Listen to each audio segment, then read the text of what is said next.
Right, welcome back to the debate.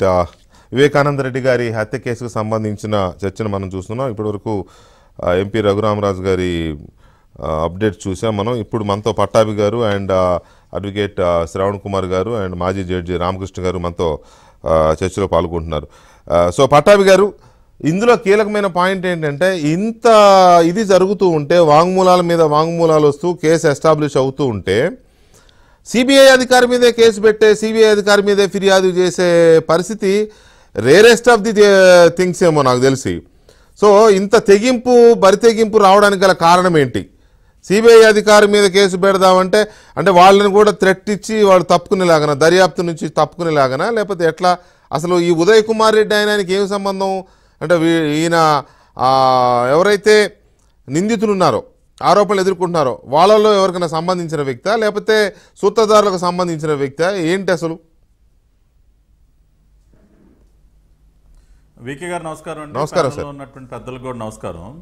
ఇప్పుడు ఎందుకింత బరితెగింపు అని అన్న ప్రశ్నకి, ఎప్పుడైతే మెడకి ఉచ్చు బిగుస్తూ ఉందో ఇక బరితెగింపే మిగిలింది. వాళ్ళకే తెలుసు ఇక అయిపోయింది మన పని, రేపో మాపో అవినాష్ రెడ్డి జైలుకి వెళ్ళటం ఖాయం. అవినాష్ రెడ్డి జైలుకి వెళ్ళిన తర్వాత ఆయన వెనక ఉన్నటువంటి సూత్రధారుల పేర్లు కూడా బయటికి రావటం ఖాయం అని అర్థమైపోయింది. కాబట్టి బరి తెగించి ఎదురుదాడి మొదలుపెట్టారు. ఎప్పుడు కూడా వాళ్ళకి చేతనైంది అదే కదా. ఇవాళ ఈ రాష్ట్ర ముఖ్యమంత్రి జగన్ రెడ్డికి కానీ, లేదంటే ఈ వైఎస్ఆర్సీపీ పార్టీకి కానీ ఎదురుదాడే. ఏది హైకోర్టులో తీర్పులు వ్యతిరేకంగా వస్తుంటే జడ్జిల మీద ఎదురుదాడి, మీడియాలో వార్తలు ఆధారాలతో సహా కథనాలు ప్రసారం అయితే మీడియా పైన ఎదురుదాడి. ఇవాళ అదేవిధంగా సిబిఐ పైన కూడా ఎదురుదాడి మొదలుపెట్టారు, మునిగిపోతున్నాం అని తెలిసి. సరే, ఈ ఎదురుదాడి ఎవరి ద్వారా అయితే ప్రారంభించారో, ఆ ఉదయ్ కుమార్ రెడ్డి అనే వ్యక్తి ఎవరైతే ఉన్నారో, 2 రోజుల నుంచి చూస్తున్నా వికే గారు, ఈ స్టేక్షీ పేపర్లో కథనాలు, ఈ సాక్షి కాస్త ఇప్పుడు స్టేక్షీగా మారిపోయిందిలేండి. ఎందుకంటే స్టే మీద బ్రతుకుతా ఉంది కదా ఈ దిక్కుమాలిన పేపరు. కాబట్టి ఈ స్టేక్షీ పేపర్లో కథనాలు వస్తూ ఉన్నాయి. ఏమని, ఏదో ఒక ఉదయ్ కుమార్ రెడ్డి అనే వ్యక్తి ఏదో బెదిరిస్తూ ఉన్నారు సిబిఐ వాళ్ళు, వాంగ్మూలం ఇవ్వమని చెప్పి. అతను additional SP CBI Ram Singh గారి పైన ఫిర్యాదు చేశాడు. ఆ ఫిర్యాదుని సరే కోర్టులో సబ్మిట్ చేయటం, వాళ్ళు ఏదో ఎఫ్ఐఆర్ ఫైల్ చేయమని చెప్పడం. సరే, తర్వాత హైకోర్టులో దాన్ని నిలుపుదల చేశారనుకోండి, అది వేరే విషయం. అసలు ఈ ఉదయ్ కుమార్ రెడ్డి ఎవరు అన్న ప్రశ్నకి వాళ్ళు అందరూ కూడా ఎవరు అసలు ఈ ఉదయ్ కుమార్ రెడ్డి అని ఆలోచిస్తున్నారు. ఈ ఉదయ్ కుమార్ రెడ్డి ఎవరంటే వికే గారు, ప్రపంచానికి అందరికంటే ముందుగా వైఎస్ వివేకానంద రెడ్డి గారి హత్య గురించి తెలియజేసినటువంటి వ్యక్తి ఉదయ్ కుమార్ రెడ్డి. తెల్లవారుజామున 3:30 గంటలకే ఉదయ్ కుమార్ రెడ్డి అనే వ్యక్తి తన ఇంట్లో నుంచి బయటకు వెళుతూ హడావిడిగా వాళ్ళ అమ్మతో చెప్పాడు, అమ్మ వివేకానంద రెడ్డి అయిపోయాడే, వెళ్తున్నాను, అక్కడ నేను చక్కదిద్దాల్సిన పనులు చాలా ఉన్నాయని చెప్పి వాళ్ళ అమ్మకి చెప్పి హడావిడిగా తెల్లవారుజామున 3:30 గంటలు బయటకు వస్తే, వాళ్ళమ్మ బయటకు వచ్చి ఆ ముందు ఏదో ఇల్లు వాకిళ్ళు ఊడ్చుకుంటా వాళ్ళ పక్కింటి వాళ్ళకి చెప్పింది, అమ్మ వివేకానంద రెడ్డి వెళ్ళిపోయాడంట, మా అబ్బాయి ఇప్పుడే పరిగెత్తుకుంటూ వెళ్ళాడని. కాబట్టి అసలు ప్రపంచంలో ఎవరికి తెలియకముందు అందరికంటే ముందుగా ఉదయ్ కుమార్ రెడ్డి ద్వారానే ఇవాళ వివేకానంద రెడ్డి గారు అయిపోయాక లేరు మన మధ్య అనే వార్త బయటకు వచ్చింది. అది ఉదయ్ కుమార్ రెడ్డి. అసలు ఈ ఉదయ్ కుమార్ రెడ్డికి ఎవరితో సంబంధాలు ఉన్నాయంటే, ఈ ఉదయ్ కుమార్ రెడ్డి అనే వ్యక్తి ఎవరైతే ఇప్పుడు ఈ శివశంకర్ రెడ్డి ఉన్నాడో, ఆ శివశంకర్ రెడ్డికి అత్యంత ఆప్తుడు. ఇతను యూసీఐఎల్లో ఎంప్లాయీ, యురేనియం కార్పొరేషన్ ఇండియా లిమిటెడ్లో ఎంప్లాయీ. అవినాష్ రెడ్డికి శివశంకర్ రెడ్డికి సంబంధాలు ఉన్నటువంటి వ్యక్తి. మార్చి ఎప్పుడైతే హత్య జరిగిందో, మార్చి 14, 15 అర్ధరాత్రి ఎప్పుడైతే 2 రోజుల మధ్య రాత్రి ఎప్పుడైతే హత్య జరిగినటువంటి సమయం ఉందో, ఆ సమయంలో ఈయన గారు శివశంకర్ రెడ్డిని అర్ధరాత్రి పూట కలవటం, ఈ జరుగుతున్నటువంటి వ్యవహారం గురించి అంతా కూడా చర్చించడం జరిగింది. ఆ తర్వాత హత్య జరిగిన తర్వాత కొన్ని సంఘటనలు కూడా ఇక్కడ రాష్ట్ర ప్రజలకు తెలియజేయాలి వికే గారు. ఒక సందర్భంలో ఆగస్టు 2019లో ఈ ఉదయ్ కుమార్ రెడ్డిని అక్కడ సిట్ అభిషేక్ మహాంతి గారి నేతృత్వంలో ఉన్నటువంటి సిట్ వారు ప్రశ్నించడం జరిగింది. ప్రశ్నించడం జరిగినటువంటి సందర్భంలో ఆగ మేఘాల మీద వైఎస్ అవినాష్ రెడ్డి గారు, శివశంకర్ రెడ్డి గారు, ఈసీ సురేంద్రనాథ్ రెడ్డి వీళ్ళ ముగ్గురు నేరుగా మంగళగిరి వచ్చి డీజీపీని కలిశారండి. డీజీపీని కలిసి ఇట్లా ఉదయ్ కుమార్ రెడ్డిని ఇబ్బంది పెడుతున్నారు, మీరు తక్షణమే అది లేకుండా చూడాలని చెప్పి డీజీపీని కలిశారు. ఈ విషయాలన్నీ కూడా నేనేదో కల్పించి చెప్తున్నవి కాదు వికే గారు. సునీతమ్మ గారు కోర్టులో ఫైల్ చేసినటువంటి ఎఫిడవిట్లో, వివేకానంద రెడ్డి గారు కుమార్తె ఫైల్ చేసినటువంటి ఎఫిడవిట్లో ఆమె ఇవన్నీ కూడా ఆ ఎఫిడవిట్లో పొందుపరచడం జరిగింది. కాబట్టి ఇవాళ ఎంత ఇంపార్టెంట్ వ్యక్తి కాకపోతే ఉదయ్ కుమార్ రెడ్డి హత్య వెనక ఉన్నటువంటి సూత్రధారులకి డైరెక్ట్గా మంగళగిరి వచ్చి డీజీపీ గారిని కలుస్తారండి. ఆ తర్వాత కూడా మళ్ళీ ఒక సందర్భంలో ఈ ఉదయ్ కుమార్ రెడ్డిని కడపకి ఇన్వెస్టిగేషన్ కోసం తీసుకెళ్తూ ఉంటే దారిలోనే ఫోన్ల మీద ఫోన్లు చేసి మీరు ఎలా తీసుకెళ్తారు ఆ వ్యక్తిని అని చెప్పి మధ్యలోనే నంది మండలం అనే ప్రాంతంలో మధ్యలోనే అతన్ని వదిలిపెట్టే పరిస్థితికి తీసుకొచ్చారు. ఆ తర్వాత అభిషేక్ మహాంతి గారు లాంగ్ లీవ్లో వెళ్ళిపోతారు. ఆ సిట్ నుంచి ఆయన తొలగించడం, లాంగ్ లీవ్లో వెళ్ళిపోవటం, ఆ తర్వాత అన్బురాజన్ అనే వ్యక్తిని తీసుకొచ్చి కూర్చోబెట్టారు. కాబట్టి ఈ ఉదయ్ కుమార్ రెడ్డి అనే వ్యక్తి ఈ హత్య వ్యవహారంలో కీలక పాత్ర ఉన్నటువంటి వ్యక్తి. నిందితులు ఎవరైతే ఉన్నారో శివశంకర్ రెడ్డి కానీ అవినాష్ రెడ్డి కానీ వీళ్ళందరికీ కూడా అత్యంత సన్నిహితుడు. ఇతన్ని కాపాడటం కోసం గతంలో డీజీపీ వరకు వెళ్ళారు. ఒకసారి దారిలోనే అతను వదిలిపెట్టే విధంగా పైనుంచి తాడేపల్లి ప్యాలెస్ పెద్దల చేత కూడా ఫోన్లు చేయించి మరీ రక్షించుకున్నటువంటి వ్యక్తి. కాబట్టి ఈయనేమేమి అమాయకుడేం కాదు, ఏదో సిబిఐ వాళ్ళు ఊరికనే ఇతన్ని ఏమి ఇబ్బంది పెట్టేటటువంటి పరిస్థితి కూడా లేదు. ఇతనికి పాత్ర ఉంది. సూత్రధారులతో అత్యంత సన్నిహిత సంబంధంలోనే అతని చేత ఇవాళ ఎదురుదాడి మొదలుపెట్టారు. ఈ విషయాన్ని ఉదయ్ కుమార్ రెడ్డికి సంబంధించినటువంటి ఈ వాస్తవాలను ఇవాళ రాష్ట్ర ప్రజలందరూ తెలుసుకోవాలి. ఇంకొకటి వీకే గారు, ఇవాళ సిబిఐ పైన ఏదో అసలు సిబిఐ చాలా నిర్దాక్షిణ్యంగా ఎదురుదాడి చేస్తూ ఉంది, అన్ని రకాలుగా కూడా ఇబ్బంది పెడతా ఉందని చెప్తా ఉన్నారు కదా. నేను ఒక విషయం గుర్తు చేస్తా వీకే గారు. ఇది సెప్టెంబర్ 16, 2021 వార్త. జగన్ బెయిల్ రద్దుకు నిరాకరణ, సిబిఐ ప్రధాన కోర్టు తీర్పు.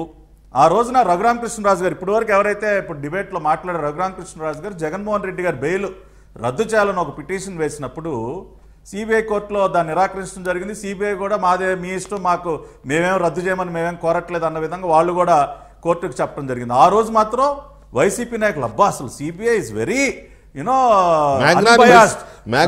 చాలా నిజాయితీ గల వాళ్ళు, సిబిఐ మ్యాగ్నానిమినిటీ, అబ్బో అసలు ఎన్ని మాటలు మాట్లాడారు సార్.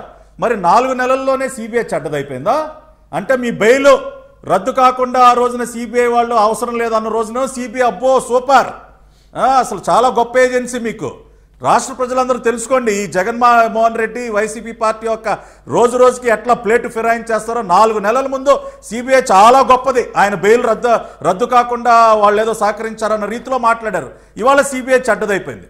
ఇంకొకటి ఒక్క పాయింట్ చెప్తా వీకే గారు, ఇవాళ అవినాష్ రెడ్డి జైలుకి వెళ్ళటం ఖాయం సార్, దీనిలో అసలు ఏం అనుమానం లేదు. చాలా స్పష్టంగా మొన్న వాళ్ళు సిబిఐ వాళ్ళు దాఖలు చేసినటువంటి ఛార్జ్ షీట్లో వాళ్ళు ఏం రాశారో ఒక లైన్ వినిపిస్తా. It is suspected that MP Avinash Reddy has got Vivekananda Reddy killed through his henchmen D Shivashankar Reddy.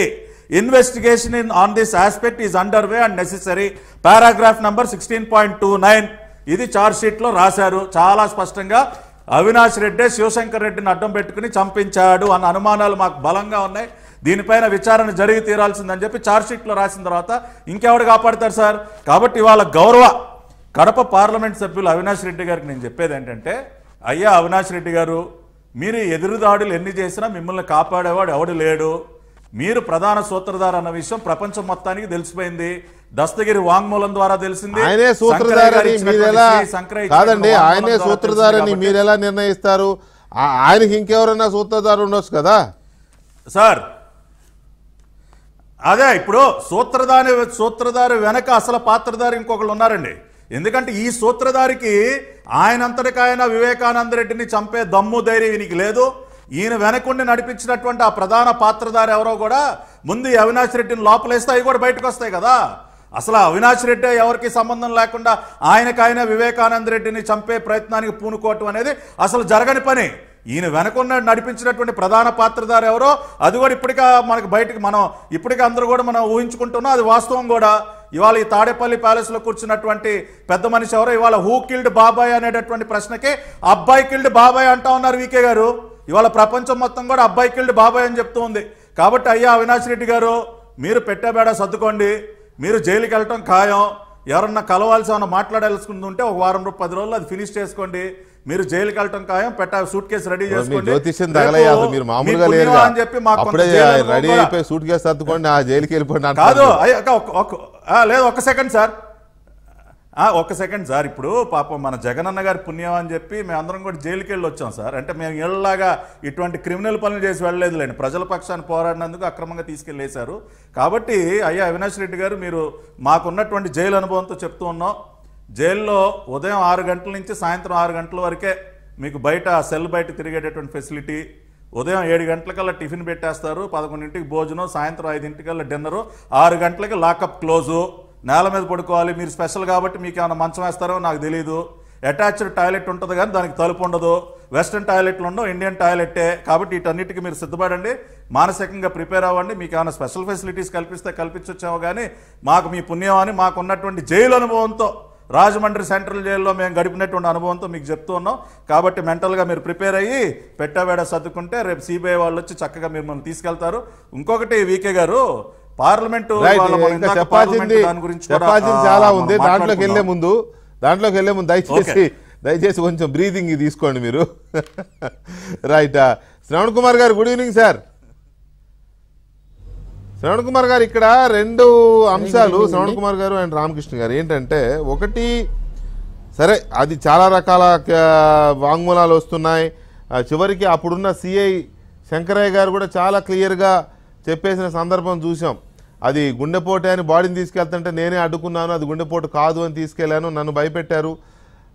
వాళ్ళే దగ్గరుండే వాటన్నింటిని కూడా తుడిపించే ప్రయత్నం చేశారు. భాస్కర్ రెడ్డి మొత్తం గ్రిప్లో తీసుకున్నాడు సీన్ ఆఫ్ ఆఫెన్స్ని, ఇవన్నీ చెప్పారు కదా. సో ఇట్లా అవినాష్ రెడ్డి చుట్టూ మూసుకొస్తోంది కేసు. తర్వాత ఇప్పుడు నేను ఒక బైట్ వినిపిస్తాను మీకు. ఆ బైట్ విన్న తర్వాత దీన్ని కూడా కలిపి ఒక విశ్లేషణ కోసం ప్లీజ్ జగన్మోహన్ రెడ్డి గారి బైట్ ప్లే చేయండి. మా చిన్నాన్న గురించి తాను మాట్లాడతాడు. ఎవరు అధ్యక్ష అయినా నాకు చిన్నాన్న, చంద్రబాబు నాయుడు గారికి కాదు. అంటే సొంతం మా నాన్న తమ్ముడు. ఒకవైపున మా నాన్న తమ్ముడు, ఒకవైపున ఇంకొక అవినాష్ రెడ్డి ఇలా మాటలు చెప్పి ఇంకొకరి గురించి మాట్లాడుతా ఉన్నాం. ఆ పిల్లోడు ఎవరు అధ్యక్ష? నా మరో చిన్నాన్న అంటే మై ఫాదర్స్ కజన్, మరో చిన్నాన్న కొడుకు. ఎందుకు చేస్తారు అధ్యక్ష? ఒక కన్ను ఇంకొక కన్నుని ఎందుకు పొడుచుకుంటుంది? ఒక చెయ్యి ఇంకొక కన్నుని ఎందుకు పొడుచుకుంటుంది అధ్యక్ష? It's a minimum thing. ఒక కన్ను ఇంకొక కన్నుని ఎందుకు పొడుచుకుంటుంది? ఒక చెయ్యి ఇంకొక కన్నుని ఎందుకు పొడుచుకుంటుంది అధ్యక్ష? It's a minimum thing. ఇవన్నీ జరిగింది ఎప్పుడు అధ్యక్ష? ఆయన ముఖ్యమంత్రిగా ఉన్నప్పుడు, అంత ప్రతిపక్షంలో ఉన్నప్పుడు మేమంతా. రైట్. అది శ్రవణ్ కుమార్ గారు, అది అంటే కన్ను మాదే వేలు మాదే, మా బాబాయి మా తమ్ముడే, మా మీద ఇట్లా చేయడం ఎంతవరకు కరెక్ట్? పైగా ఆయన ముఖ్యమంత్రికి ఉన్నప్పుడే జరిగింది, మేము ప్రతిపక్షంలో ఉన్నాం, మా కన్ను మా వేలు మేమే ఎందుకు పొడుచుకుంటాం అని. అక్కడ ఏంటంటే చనిపోయిన బాబాయి నా బాబాయే, ఆరోపణలు ఎదుర్కొన్న అవినాష్ రెడ్డి కూడా నా తమ్ముడే అని అవినాష్ రెడ్డిని కూడా వెనకేసుకొచ్చే ఇదిగా అసెంబ్లీలో, పైగా బయట కాదు అసెంబ్లీలో అది జరిగింది. సో ఇవన్నీ చూసినప్పుడు మీకేమనిపిస్తుంది? దీంట్లో నైతికతలు అనైతికతలు లేకపోతే చట్టం ఈ శిక్షలు ఇవి చూడాలంటే ఏ కోణంలో చూడాలి?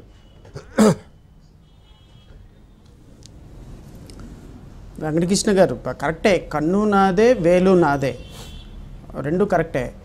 కానీ కన్ను నాది, నా వేలుతోటి నా కన్ను పొడుచుకుంటే ప్రాబ్లం లేదు. కానీ నా కన్నుతోటి నా వేలుతోటి ఇంకొకళ్ళ కన్ను పొడిచే ఆ కన్ను నాదే వేలు నాదే అనే ప్రిన్సిపల్ వర్తించదు. ఎందుకంటే కన్ను నాదే వేలు నాదే అంటే నీ వేలుతోటి నీ కన్ను పొడుచుకో, ఇబ్బంది లేదు. కానీ నీకు వేలుతోటి ఇంకొకళ్ళ కన్ను పొడిచి రెండు నాయే నాకు శిక్ష వేయద్దు అంటే ఎట్లా కుదురుతుంది? నెంబర్ 1. నెంబర్ 2, అవినాష్ రెడ్డి గారు మా తమ్ముడే, అందరం మా కుటుంబ సభ్యులే, చనిపోయిన అతను మా చిన్నానే, కాబట్టి మేము ఎందుకు చంపేసుకుంటాము, లేకపోతే మేము ఎందుకు మా కన్ను మేము పొడుచుకుంటాము అని చెప్పేటువంటి ప్రిన్సిపల్ ఇది ప్రతిపక్ష నాయకులకు వర్తించదా? ఎన్టీ రామారావు గారి అల్లుడు చంద్రబాబు నాయుడు గారు మరి వెన్నుపోటు పొడిచారని చెప్పేసి ఈ రోజు వరకు కూడా మీరు ప్రతి మీటింగ్లో మాట్లాడుకుంటూనే ఉంటారు. మరి ఆయన సొంత మామని ఆయన ఎందుకు వెన్నుపోటు పొడుచుకుంటాడు? ఇప్పుడు వాళ్ళకి కన్ను నాదే వేలు నాదే ప్రిన్సిపల్ వాళ్ళకి వర్తించదా తెలుగుదేశం పార్టీకి? సో రాజకీయాల్లో ఈ కన్ను నాది వేలు నాది అనేటువంటి సిద్ధాంతాలు సినిమా స్టోరీలుగా డైలాగులుగా రాసుకోవడానికి బాగుంటాయి, కానీ చెప్పేటువంటి మాటలకి చేసేటువంటి చేతలకి ఎక్కడ కంపారిజన్ ఉండదు కూడా. రాజకీయాల్లో అంత గొప్పగా విలువల గురించి మాట్లాడి విలువలు పాటించేటువంటి నాయకులు మా గౌరవ ముఖ్యమంత్రి జగన్మోహన్ రెడ్డి గారు ఉన్నారేమో, కానీ మిగతా వాళ్ళు అలా లేరు అనేది మాత్రం నేను వారికి విన్నపం చేస్తున్నా. ఎందుకంటే ఇదే వ్యక్తులు వీళ్ళు మాట్లాడితేనేమో అది కరెక్టు, ఇతరులు మాట్లాడితేనేమో అది ఒక దౌర్భాగ్యకరమైన అంశంగా మాట్లాడతారు. మీరు ఒక ముఖ్యమంత్రినేమో చంపేయండి, నరికేయండి రోడ్డు మీద అని చెప్పేసి మీరు మాట్లాడతారు. లేకపోతే మిమ్మల్ని ఎవరన్నా ఒక చిన్న మాట తూలితే వాళ్ళని తీసుకెళ్ళి, ఇప్పుడు పట్టాభి గారు చెప్పారు కదా, తీసుకెళ్ళి సెంట్రల్ జైల్లో పడేస్తారు. సో ఇవన్నీ కూడా వెంకటకృష్ణ గారు జరిగిన బ్రూటల్ మర్డర్, అది వాస్తవం. వివేకానంద రెడ్డి గారు ఆయన ఒక అత్యున్నతమైనటువంటి మానవతా విలువలు కలిగినటువంటి వ్యక్తి. ఈ ఫ్యాక్షన్ గొడవలకి మరి ఆయన నేపథ్యం పూర్తిగా నాకు తెలియదు కానీ, బట్ నాకు నాలెడ్జ్ ఉన్నంత వరకు కూడా కొంత సహనంగా ఉండేటువంటి వ్యక్తి, ప్రతి ఒక్కరిని కలుపుకుపోయేటువంటి వ్యక్తి, సహజంగా వివాదాలకి అతీతంగా ఉండేటువంటి వ్యక్తి అని అయితే మాత్రం చాలా సందర్భాల్లో ఆ కడప దగ్గర నుంచి చాలామంది దగ్గర విన్నా. అలాంటి ఒక వ్యక్తి ఒక మాజీ ముఖ్యమంత్రికి తమ్ముడిగా, ప్రస్తుత ముఖ్యమంత్రికి బాబాయిగా ఒక ఉన్నతమైనటువంటి పదవులు అలంకరించినటువంటి వ్యక్తి యొక్క ప్రాణాన్ని మనం కాపాడాల్సినటువంటి బాధ్యత సొసైటీలో రాష్ట్ర ప్రభుత్వాలకు ఉంది. ఒక వ్యక్తి దుర్మార్గంగా అమానుషంగా చంపబడినప్పుడు ఆ వ్యక్తి చంపడానికి కారణమైనటువంటి వాళ్ళు ఎవరు అనే వెలికి తీసే ప్రాసెస్లో భాగంగా మీరు నిందితుల్ని మొదటి నుంచి కాపాడుకుంటూ వస్తున్నారు. సిబిఐ ఎంక్వైరీ కావాలి అని సిబిఐ ఎంక్వైరీ వద్దని మళ్ళీ మాట్లాడారు. ఈరోజు సునీతారెడ్డి గారు అన్ని గడపలు తొక్కి చివరికి మా నాన్న ఎవరు చంపారో అని చెప్పేసి ఆమె నిస్సహాయరాలుగా నిలబడినప్పుడు మీడియానే ఆవిడకు సహకారం చేసింది. ఈరోజు సిబిఐ వచ్చి తన పని తాను చేసుకుంటుంటే సిబిఐ మీద కేసులు పెడుతున్నారు. మీరు మాట్లాడేదానికి వాస్తవంగా జరుగుతున్న దానికి ఎక్కడైనా కంపారిజన్ ఉందా? సో మీరు ముఖ్యమంత్రిగా మీ బాబాయి చనిపోయినప్పుడు, మీ బాబాయి చంపబడినప్పుడు ఎవరు చంపబడ్డారు, అసలు గుండె నొప్పితోటి చనిపోయినాడు, హార్ట్ అటాక్ తోటి చనిపోయినారని మీ ఎంపీకి ఎవరు మాట్లాడారు, ఎవరు అవినాష్ రెడ్డి గారికి ఇన్ఫర్మేషన్ ఇచ్చారు? మీరు సహకరించాలి. మీరు నిజాయితీ పరులైతే మీరు విచారణకు సహకరించండి. అదంతా వదిలేసి అసెంబ్లీలోనేమో మంచిగా సినిమా డైలాగులు చెప్తారు, బయటకు వచ్చేసేనేమో సిబిఐ మీద కేసులు పెడతారు. ఒక పక్కేమో ఆ చెల్లేమో నాకు ప్రాణభయం ఉందని మాట్లాడుతుంటే ప్రాణానికి రక్షణ కల్పించరు. నేను ఇంకోటి కూడా చెప్తున్నాను వెంకటకృష్ణ గారు, ఈ డిబేట్ సాక్షిగా దస్తగిరి ప్రాణానికి ఈ రాష్ట్ర ప్రభుత్వం బాధ్యత వహించాలి. సెంట్రల్ బ్యూరో ఆఫ్ ఇన్వెస్టిగేషన్ ఎట్టి పరిస్థితుల్లో దస్తగిరి ప్రాణాలను కాపాడటానికి ఈ పాటికే చర్యలు ప్రారంభించాలి. దస్తగిరి కనుక ప్రాణాలు లేకుండా పోతే దానికి పూర్తి స్థాయి బాధ్యత ఈ రాష్ట్ర ప్రభుత్వానికి మరియు సెంట్రల్ బ్యూరో ఆఫ్ ఇన్వెస్టిగేషన్ది. ఎందుకంటే విట్నెస్ ప్రొటెక్షన్ స్కీమ్ కింద ప్రతి ఒక్క విట్నెస్కి కూడా ముద్దాయి అయినప్పటికీ కూడా అతనికి మీరు రక్షణ కల్పించాలి. రక్షణ కల్పించకపోతే ఈ కేసులో ప్రధాన ముద్ర. ఇంకొకటి కూడా చెప్తాను వెంకటకృష్ణ గారు, ఇంతవరకు నాకు తెలిసి కొన్ని వేల కేసులు మర్డర్ కేసుల్లో విచారణ మేము చూసాం, దగ్గరకుండా చూసాం. కొన్ని మేము కూడా ట్రయల్ చేసాం, కొన్ని మేము కూడా యాజ్ అన్ అడ్వకేట్గా మేము కూడా ట్రయల్ చేసాం. కో అక్యూజ్డ్ కన్ఫెషన్ స్టేట్మెంట్ మీద 164 స్టేట్మెంట్ మీద నాకు తెలిసి నాకున్న 17 సంవత్సరాల అడ్వకేట్ అనుభవంలో కో అక్యూజ్డ్ కన్ఫెషన్ స్టేట్మెంట్ మీద నిలబడినటువంటి మొట్టమొదటి కేసు ఇది. బహుశా ఇది చాలా పెక్యులర్ కేసు. సహజంగా ప్రాసిక్యూషన్ ముద్దాయిలను పట్టుకుంటుంది, ముద్దాయిలు మేము తప్పు చేయలేదు అంటూ ఉంటారు, అది సహజంగా జరిగేటువంటి ప్రాసెస్. మొట్టమొదటిసారిగా ముద్దాయి మేము కూడా నేను చంపాను, పలానా వ్యక్తిని చంపాను, ఇదిగో పలానా వ్యక్తి మోటివ్ ఇది, ఇదిగో డబ్బులు ఉన్నాయి, ఇక్కడ గొడ్డలి అని చెప్పినటువంటి ఒక కళ్ళకి కట్టినట్టు చూపించినటువంటి సాక్ష్యాలు చూపించినటువంటి వ్యక్తి నాకు ప్రాణభయం ఉంది అని చెప్పేసి మీడియా పరంగా చెప్తే మీరు ఈ రాష్ట్ర ప్రభుత్వం సెంట్రల్ బ్యూరో ఆఫ్ ఇన్వెస్టిగేషన్ ఏం చేస్తారు? కళ్ళు మూసుకొని ఏం చేస్తున్నాయి? ఈ రోజు వరకు కూడా దస్తగిరికి ప్రొటెక్షన్ కల్పించకపోతే రేపొద్దున అతను చనిపోతే దీనికి ఎవరు బాధ్యత వహించాలి? ప్రధాన ముద్దాయి, ప్రధాన సాక్షి. అతను లేకపోతే కేసు లేదు.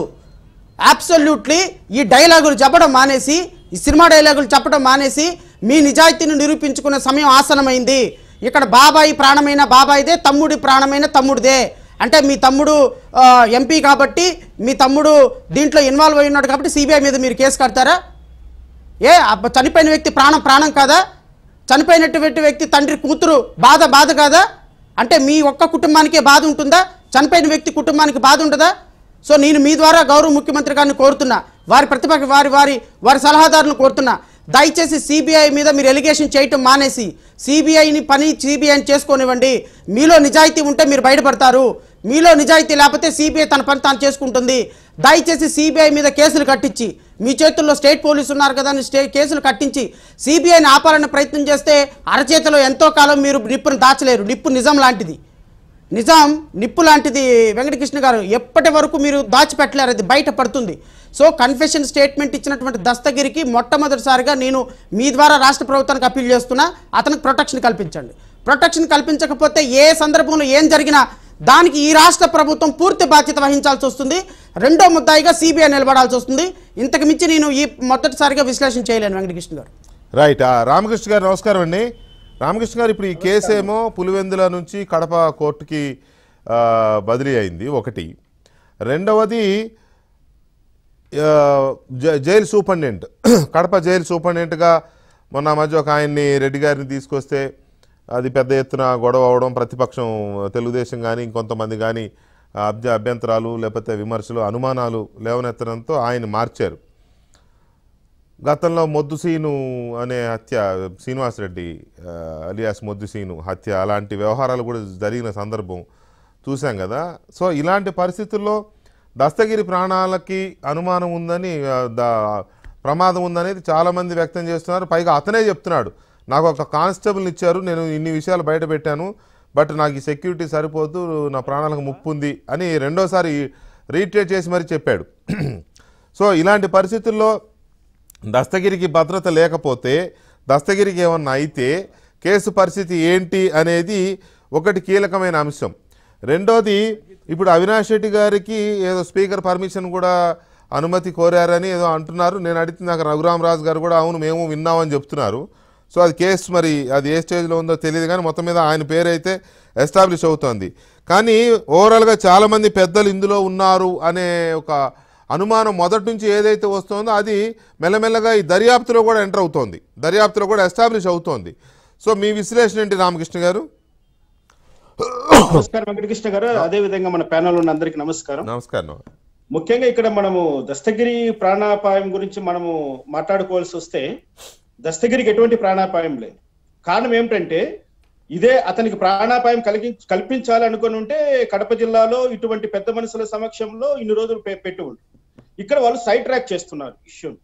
నేను ఈ మాట ఎందుకంటున్నానంటే, మనమందరూ కూడా అవినాష్ రెడ్డి పాత్ర గురించి సిబిఐ ఒక చోట ఒక పాయింట్ లో లేవనెత్తింది కాబట్టి అని మనం గట్టిగా వాదించుకుంటున్నాం. కానీ అస్సలు విషయము మన ఇంతకు ముందు మన గౌరవనీయ ఎంపీ గారు బయట పెట్టారు, శివగామి.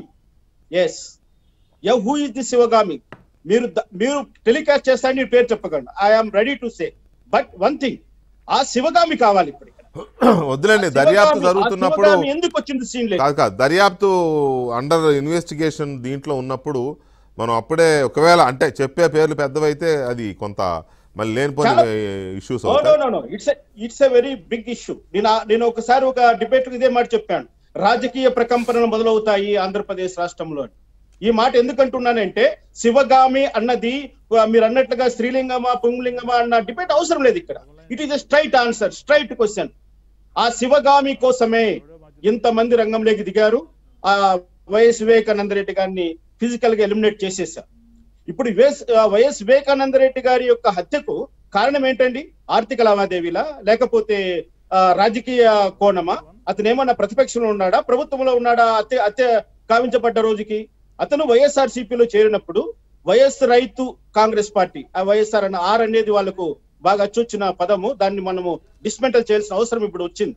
వైఎస్ రైతు కాంగ్రెస్ పార్టీ అని ముందుకు తీసుకెళ్లాల్సిన అవసరం కూడా ఉంది. ఎప్పుడైతే ఈ వైఎస్ రైతు కాంగ్రెస్ పార్టీలో ఆయన చేరాడో, ఆ ఎమ్మెల్సీ టికెట్ ఓడిపోయినప్పుడు కొన్ని పరిణామాలు చోటు చేసుకున్నాయి. ఆ పరిణామాలన్నీ కూడా కడప జిల్లాలో ప్రతి గడప గడపకు తెలుసు.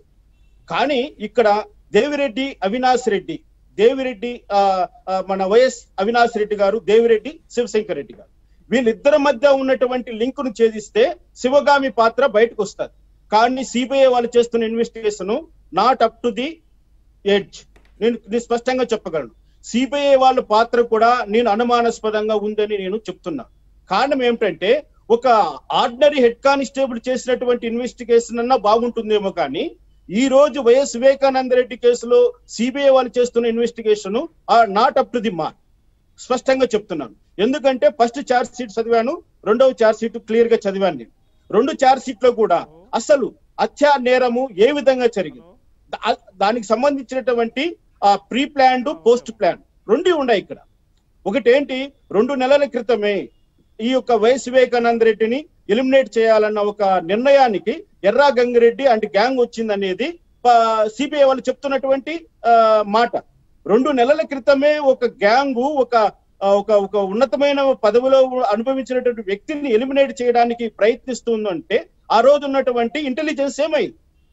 అది ఒక చూడ.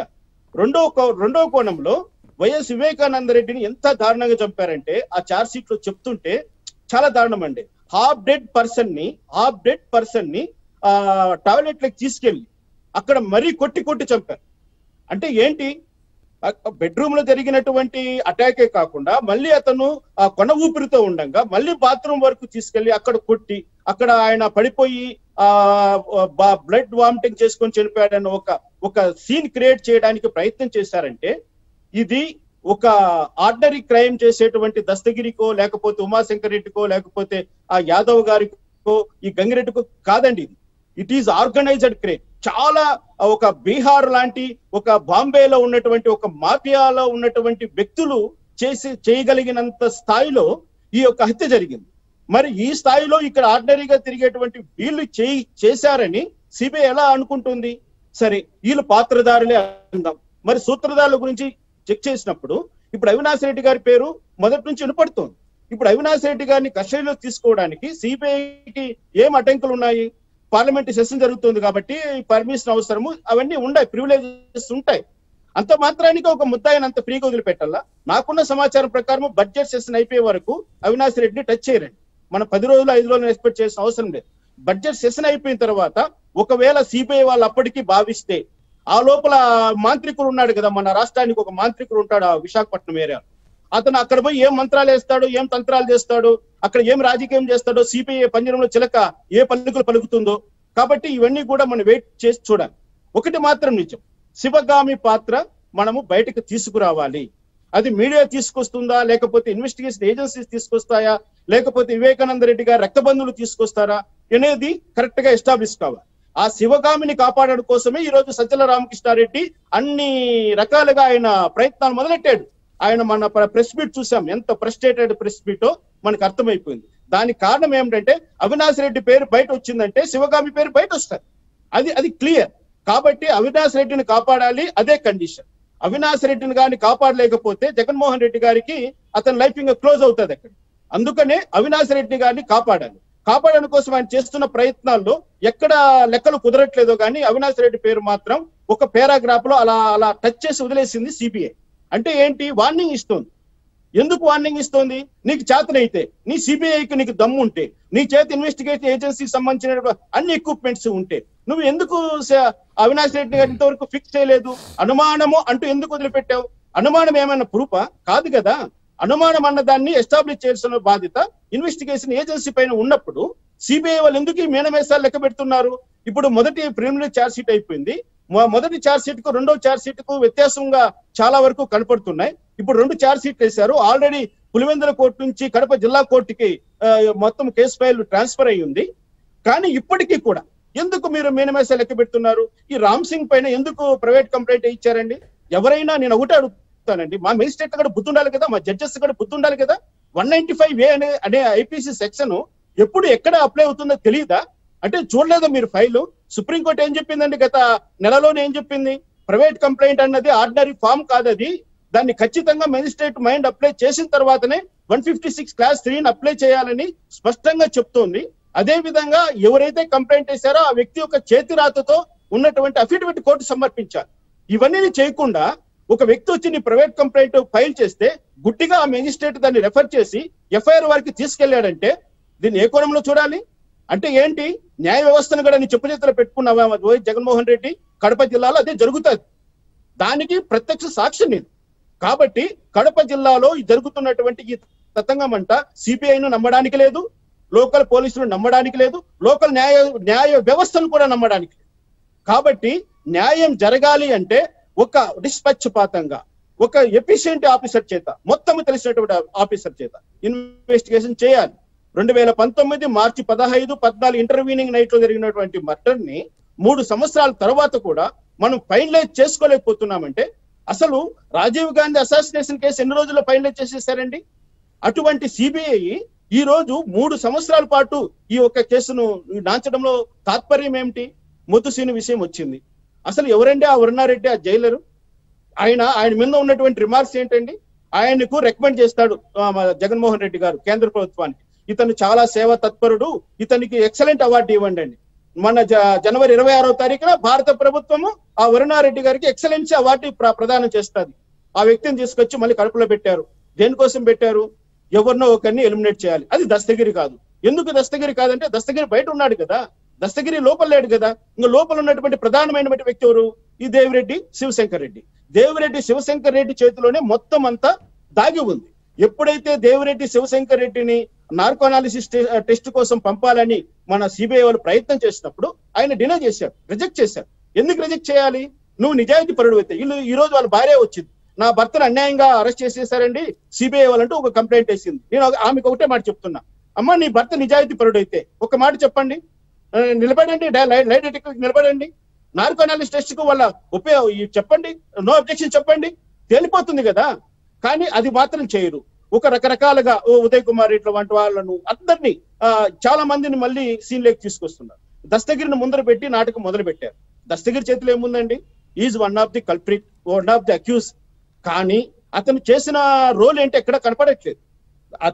గొడ్డలు ఎవరు ఉపయోగించారు, కాళ్ళు ఎవరు పట్టుకున్నారు, చేతులు ఎవరు పట్టుకున్నారు, మొదటి దెబ్బ ఎవరేశారు, రెండో దెబ్బ ఎవరేశారు, ఫ్యాటల్ ఇంజురీ, హెడ్ ఇంజురీకి ఎవరు కారణమయ్యారు, ఆ గొడ్డలు ఎక్కడి నుంచి ఎక్కడికి వచ్చింది, ఎవరి చేతులు ఉంది, తర్వాత ఎక్కడ రికవర్ అయ్యింది, ఈ లింక్స్ అన్ని కూడా ఎక్కడ కూడా మనకు కనపడట్లేదు. ఈ రోజు దస్తగిరిని నిన్న 164 చేయించారు, అతనికి యాంటిసిపేటరీ బెయిల్ ఇచ్చి 164 చేయించారు. అసలు యాంటిసిపేటరీ బెయిల్ 302 ఇవ్వడం ఏంటండి? ఇంత సెన్సేషనల్ కేసులో ముందస్తు బెయిల్ ఇచ్చి దస్తగిరిని కాపాడంలో మీకున్న ఉద్దేశం ఏంటి? మళ్ళీ సిబిఐ వాళ్ళు ఎంటర్ అయిన తర్వాత 164 సిఆర్పిసి స్టేట్మెంట్ ఒక రకంగా ఉంది, నేను ఇచ్చినటువంటి 306 అంటే టెండర్ ఆఫ్ పార్డాన్, ఈ పార్డాన్ పిటిషన్ ఇంకో రకంగా ఉంది. అతను చెప్తున్న కంటెంట్ కు మొదటి దానికి రెండో దానికి కొంత లేకుండా చెప్తున్నాడు. అంటే ఏంటి? ఒక విట్నెస్ మీదే మొత్తం కేసునంతా వాళ్ళు రెస్ట్ చేయించి ఆ విట్నెస్ ను మళ్ళా డిఫేమ్ చేసిన తర్వాత మొత్తం కేసును ఒక కొలాప్ చేయడం అన్నది వాళ్ళ ఎత్తుగడలో ఒక భాగం. అంటే పేక ముక్కలతో మేడ కట్టుకున్నారు. ఆ పేక ముక్కలు నిలుస్తాయా నిలవా అన్నది మనం చర్చించుకోవాలి. ఇక్కడ ఈ రోజు సెన్సిటివ్ గా ఉంది కాబట్టి చర్చిస్తున్నాం. ఎందుకంటే ప్రతిపక్షంలో ఉన్న వాళ్ళు ఎక్కువగా ప్రశ్నిస్తున్నారు కాబట్టి, ప్రభుత్వం పైన ఎదురుదాడి మొదలు పెట్టారు కాబట్టి, వాళ్ళు ప్రతిపక్షంలో ఉన్నప్పుడు ప్రభుత్వం పైన ఎదురుదాడి చేశారు, ఇక్కడ ప్రతిపక్షము ప్రభుత్వం ఎదురుదాడి చేస్తుంది. రైట్. ఒక్క నిమిషం జడ్జి గారు, ఒక్క నిమిషం. ఇక్కడ ఇంకొక విషయం ఏంటంటే పటాభి గారు, సరే అవినాష్ రెడ్డి గారు ముందుగా చెప్పారు, లేదా ఉదయ్ కుమార్ రెడ్డి ద్వారా ముందుగా వాళ్ళ అమ్మకు చెప్పాడు, ఆ శంకరయ్య గారు చెప్తున్న దాని ప్రకారమే ముందు అవినాష్ రెడ్డి నాకు ఫోన్ చేసి ఇట్లా గుండెపోటుతో చనిపోయాడంటే నేను వెళ్ళానని సిఐ గారు, అప్పటి సిఐ గారు చెప్తున్న వాంగ్మూలం, ఇవన్నీ బాగున్నాయి. కానీ బయట ప్రపంచానికి ప్రెస్ మీట్ పెట్టి చెప్పింది ఇంకొక ఎంపీ గారు. 9 గంటల టైంలో ఉదయం విజయసాయిరెడ్డి గారు కదా ప్రెస్ మీట్ పెట్టి చెప్పింది. ఆయనకి ఎవరు చెప్పారు గుండెపోటు అని? అది ఎందుకు సిబిఐ లిమిట్స్లోకి రావడం లేదు ఆ అంశం అనేది కూడా చర్చనీయాంశం కదా సార్. ఇప్పుడు స్టేక్సీ న్యూస్ ఛానల్, స్టేక్సీ పేపరు, ఈ స్టేక్సీ న్యూస్ ఛానల్లో రిపోర్టర్ బాలకృష్ణకి ఫోన్ చేసింది దేవిరెడ్డి శివశంకర్ రెడ్డి. ఇట్లా వివేకానంద రెడ్డి గుండెపోటుతో చనిపోయినట్టు మీరు బ్రేకింగ్ న్యూస్లు కొట్టండి అని చెప్పి స్టేక్సీ న్యూస్ ఛానల్కి ఫోన్ చేసి చెప్పారు. స్టేక్సీ న్యూస్ ఛానల్ ఓనర్ ఎవరు? జగన్మోహన్ రెడ్డి గారు, భారతి గారు. మరి వాళ్ళ సొంత ఛానల్లోనే అన్నీ తెలిసి వాళ్ళ సొంత ఛానల్లోనే గుండెపోటుతో వివేకానంద రెడ్డి గారు మరణించారని నమ్మించే ప్రయత్నం చేశారా లేదా? రెండోది, ఇవాళ వైఎస్ అవినాష్ రెడ్డి గారి పిఏ ఆ రోజున కడప ఎస్పీగా ఉన్నటువంటి రాహుల్ దేవ్ గారికి ఫోన్ చేసి వివేకానంద రెడ్డి గారు గుండెపోటుతో మరణించారు, మీరేమి కంగారు పడొద్దు, ఇక్కడేమో మాకేం సెక్యూరిటీ అరేంజ్మెంట్స్ ఏం అక్కర్లేదు, ఆయన దురదృష్టవశాత్తు గుండెపోటుతో మరణించారని మీరు ఎస్పీ గారికి ఫోన్ చేసి చెప్పారా లేదా? అంటే దగ్గరుండి ఒక పక్కనేమో ఆ వ్యక్తి రక్తపు మడుగులో అలా పడుంటే గొడ్డలిపోటుకి గురయ్యి తలపగిలిపోయి రకరకాల గాయాలతో పడుంటే మీరు ఎస్పీకి ఫోన్ చేసి గుండెపోటు అని చెప్తారా? సాక్షి ఛానల్కి ఫోన్ చేసి మీరు గుండెపోటు అని బ్రేకింగ్లు కొట్టండిరా అని చెప్పి ఆ స్టేక్సీ ఛానల్కి చెప్తారా? దీన్ని బట్టి అవినాష్ రెడ్డి దగ్గరుండి పనులన్నీ ఎందుకు చేయించాడండి? రెండోది, ఇంకొక పాయింట్ కూడా చెప్పాలి వీకే గారు. వివేకానంద రెడ్డి గారు ఆయన చనిపోవటానికి ముందు ఈసారి కడప నుంచి పోటీ చేస్తే నేనైనా పోటీ చేయాలి, లేదంటే షర్మిలమ్మన్నా పోటీ చేయాలి, రాజశేఖర రెడ్డి గారి కుటుంబంలో ఉన్నటువంటి ఏ వ్యక్తి అయినా పోటీ చేయాలి, ఆయన కూతురైనా పోటీ చేయాలి, తమ్ముడిగా నేనైనా పోటీ చేయాలని చెప్పి గట్టిగా డిమాండ్ చేస్తూ ఉన్న పరిస్థితి కూడా మనకు తెలుసు. కడప ఎంపీ సీటుకి సంబంధించి కూడా ఆయన చాలా గట్టిగా పట్టుబట్టినటువంటి పరిస్థితి. కాబట్టి ఈ వ్యవహారం తెగేలాగా లేదు కాబట్టి ఆయన అడ్డు తొలగించుకోవాలి, అవినాష్ రెడ్డికి లైన్ క్లియర్ చేయాలి. మీరు కనుక నాకు టికెట్ ఇవ్వకపోతే నేను ఇండిపెండెంట్గానే పోటీ చేస్తా, మీ సంగతి తెలుస్తాను. ఆల్రెడీ ఎమ్మెల్సీ ఎలక్షన్లో ఒకసారి మీరు నాకు వెన్నుపోటు పొడిచారు. నేను గతంలో కడప ఎంపీగా నేను పనిచేసినటువంటి అనుభవం నాకుంది. నన్ను మీరు ఈ రకంగా దగా చేస్తే మరోసారి నేను ఊరుకునేది లేదని చెప్పి వార్నింగ్ ఇచ్చాడు. అందుకనే మీరు చూడండి, ఒక డేట్ చెప్తా వికే గారు. మార్చి 14 అర్ధరాత్రి, మార్చి 15 తెల్లవారుజామున వివేకానంద రెడ్డి గారిని హత్య జరిగితే మార్చి 17వ తేదీ ఉదయం వైఎస్ అవినాష్ రెడ్డిని కడప ఎంపీ క్యాండిడేట్గా డిక్లేర్ చేసింది వైఎస్ఆర్ కాంగ్రెస్ పార్టీ. ఎవరైనా చెక్ చేసుకోండి వెళ్ళి డేటు. మార్చి 17th మీరు డిక్లేర్ చేశారు. ఎప్పుడండి ఎన్నికల నోటిఫికేషన్ అనౌన్స్ అయింది? ఎప్పుడు దానికంటే వారం రోజుల ముందే అనౌన్స్ అయిందిగా. మీరు డిక్లేర్ చేయలేకపోయారు కడప సీటు? అంటే ఆ వివేకానంద రెడ్డి గారి ఇష్యూ క్లియర్ అయ్యే వరకు, వివేకానంద రెడ్డి గారిని అడ్డు తొలగించుకునే వరకు మీరు కడప ఎంపీ సీట్ డిక్లేర్ చేయలేకపోయారా? ఆయన చనిపోయిన రెండో రోజు ఉదయమే మీరు డిక్లేర్ చేశారు కదా. దాన్ని బట్టి ఏమర్థం చేసుకోవాలి వికే గారు? దీన్ని బట్టి అర్థం కావట్లేదా? దీని వెనక ఎవరెవరు పెద్ద పెద్ద హస్తాలు ఉన్నాయో, దేనికి ఆయన అడ్డు తొలగించుకోవాల్సినటువంటి పరిస్థితి వచ్చిందో. కాబట్టి ఇదంతా కూడా నిజానికి మీరు అన్న పాయింట్ దాంట్లో లాజిక్ ఏంటంటే, ఒకవేళ నిజంగా కనుక వివేకానంద రెడ్డి గారి హత్యకి అంటే సునీత గారు అంటున్నట్టుగా ఫ్యామిలీ సంబంధం లేకపోతే హత్యతో, ఆ సునీత రెడ్డి గారే క్యాండిడేట్గా ప్రకటిస్తారు మామూలుగా. అయితే ఆ తండ్రి వీకే గారు యు ఆర్ 100% రైట్. నిజంగా మా సొంత చిన్నాన్న, నా బాబాయ్ అనేదో మొసలి కన్నీరు కార్చాడు కదా మార్చి 15 సాయంత్రం. నువ్వు 17th ఇవాళ సునీతమ్మ గారు నువ్వు క్యాండిడేట్గా ఎందుకు ప్రకటించలేదు? ఇవాళ మా చిన్నాన్న వారసురాలుగా, ఇవాళ మా చిన్నాన్న లెగసీ ముందుకు తీసుకెళ్ళడం కోసం నేను ఆయన కుమార్తెకి నేను సీట్ ఇస్తున్నాను నువ్వు ఎందుకు అనలేదు? మళ్ళీ అవినాష్ రెడ్డిని తీసుకొచ్చి ఎందుకు కూర్చోబెట్టావు నువ్వు? నువ్వు చెప్తే కాదంటాడా? అవినాష్ని ఈసారి పక్కకు తప్పుకో అంటే అన్న తిరుగుబాటు చేస్తాడా నీ మీద అవినాష్ రెడ్డి? ఇవాళ ముందుగానే మీరు వివేకానంద రెడ్డి కుటుంబాన్ని పక్కకు అడ్డు తొలగించుకోవాలని ఒక కుట్రలో భాగంగానే ఆయన హత్య చేయించి ఆ రెండో రోజు ఉదయం మీరు అవినాష్ రెడ్డిని ప్రకటిస్తారా కడప ఎంపీ క్యాండిడేట్గా? యువర్ 100% రైట్ వికే గారు.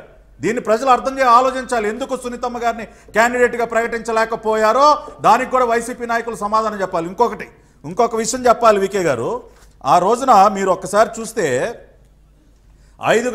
తెల్లవారుజామున 5:50 వివేకానంద రెడ్డి గారు పర్సనల్ సెక్రటరీ కృష్ణారెడ్డి గారు వివేకానంద రెడ్డి గారు ఇంటికి వస్తారండి. తలుపు కొడితే థియేటర్ లోపల నుంచి వాళ్ళ మిస్సెస్కి ఫోన్ చేస్తారు. వివేకానంద రెడ్డి గారు మిస్సెస్కి, హైదరాబాద్లో ఉన్నారు ఆవిడ. అమ్మ ఇట్లా అయ్యగారు తలుపు తెలవట్లేదంటే ఒక 10 నిమిషాలు చూడు పడుకుని ఉంటారు కదా అని ఆమె చెప్తారు. తర్వాత మళ్ళీ 6:15 కూడా మళ్ళీ తలుపు కొట్టి ఇంకా తీగిపోయేసరికి అనుమానం వచ్చి లోపలికి వెళ్ళి పక్కన డోర్ ఓపెన్ చేసి లోపలికి వెళ్ళి చూస్తే ఆయన రక్తపు మడుగులో అక్కడ పడి ఉన్నటువంటి పరిస్థితి. ఇది 6:15కి వాళ్ళ ఫ్యామిలీకి తెలుస్తుందని హైదరాబాద్లో కృష్ణారెడ్డి పిఏ చెప్తే. కానీ చాలా ఆశ్చర్యకరంగా వితిన్ 15 minutes 6:30 కల్లా అవినాష్ రెడ్డి, దేవిరెడ్డి, శంకర్ రెడ్డి అక్కడికి వచ్చేస్తారు సార్. ఎలా సాధ్యం సార్ ఇది? అంటే మీరు అన్న సందు చివర రెడీగా ఉన్నారా? సందు చివర అన్న అవినాష్ రెడ్డి కారులో ఉన్న దాక్కున్నాడా?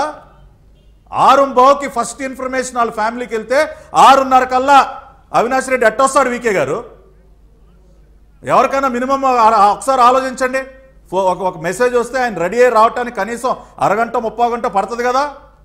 6:30 కల్లా ఇంటికి వచ్చేస్తాడండి. అంటే ముందుగానే వీళ్ళన్నీ తెలుసు.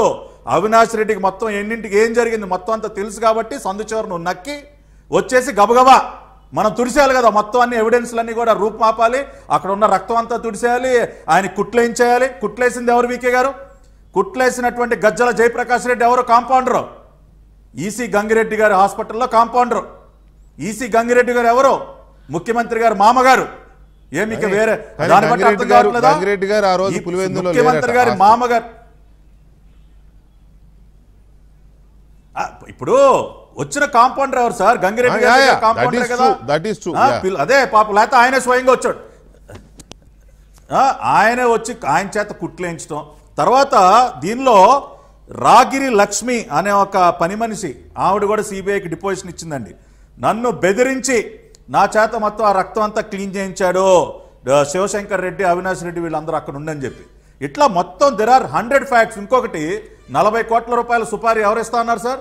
దస్తగిరి వాంగ్మూలంలో ఏముంది? 40 కోట్ల సుపారీ అవినాష్ రెడ్డి కదా ఇస్తానంది. అసలు నా అనుమానం ఇంకోటి కూడా వీకే గారు, అసలు అవినాష్ రెడ్డికి అంత సీన్ లేదు. రాత్రిలో 40 కోట్లు తెచ్చే సీను అవినాష్ రెడ్డికి కూడా లేదు. క్యాష్ పైనుంచి వచ్చింది. అవినాష్ రెడ్డి పైనుంచి తెప్పించాడు. క్యాష్ తెప్పించి ₹1 కోటి దస్తగిరికి అడ్వాన్స్ ఇచ్చారు. దానిలో 40 లక్షలు క్యాష్ దొరికింది సిబిఐ వాళ్ళకి. కాబట్టి ఇది అవినాష్ రెడ్డి ముందున్నటువంటి తోలుబొమ్మ. సీన్లో ముందు పెట్టి అవినాష్ రెడ్డిని, భాస్కర్ రెడ్డిని కథంతా నడిపించారు. ఇవాళ అవినాష్ రెడ్డి గారికి ముఖ్యమంత్రి గారి భార్య శ్రీమతి గారికి ఎంత దగ్గర సంబంధాలు ఉన్నాయో, ఎంత చుట్టరికం, ఎంత దగ్గర చుట్టరికమో అదంతా తెలుసు కదా.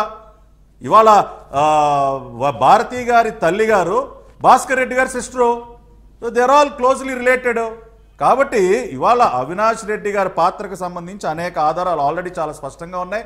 ఆయన సీన్ ఆఫ్ అఫెన్స్లోకి ఇమ్మీడియట్గా రావటం, ఎస్పీకి అది ఓన్లీ హార్ట్ అటాక్ అని చెప్పడం, సాక్షిలో బ్రేకింగ్ వేయడం, అక్కడ ఎవిడెన్స్ అంతా కూడా రూప్ మాపే ప్రయత్నం చేయడం, తర్వాత ఉదయ్ కుమార్ రెడ్డిని కాపాడటం.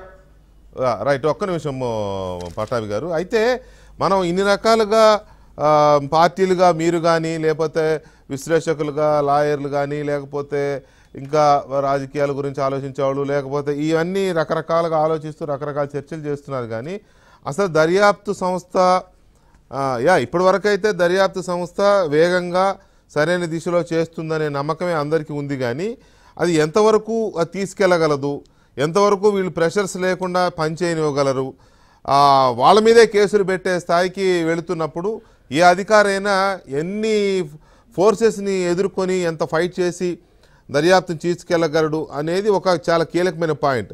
దానికి ఉదాహరణ అతని మీదే కేసు పెట్టించే ప్రయత్నం, చివరికి సిబిఐ చేదెచ్చుకోవాల్సిన దుస్థితి వచ్చింది ఇది. సో ఇది ఒక వైపు అయితే ఇట్లా సిబిఐ మీద కేసులు పెడుతూ వాళ్ళని ఒక ప్రెషర్సు, రెండో వైపు ఏమో పోలీసుల మీద దాడులు, పోలీస్ స్టేషన్ల మీద దండెత్తి వెళ్ళడం 30 మంది 40 మందిని వేసుకొని. సో ఈ రకమైన వాతావరణం ఎందుకు వస్తుంది, దీనికి ఎవరు కారకులు అసలు అనేది కూడా చర్చించే ముందు చిన్న బ్రేక్ ప్లీజ్.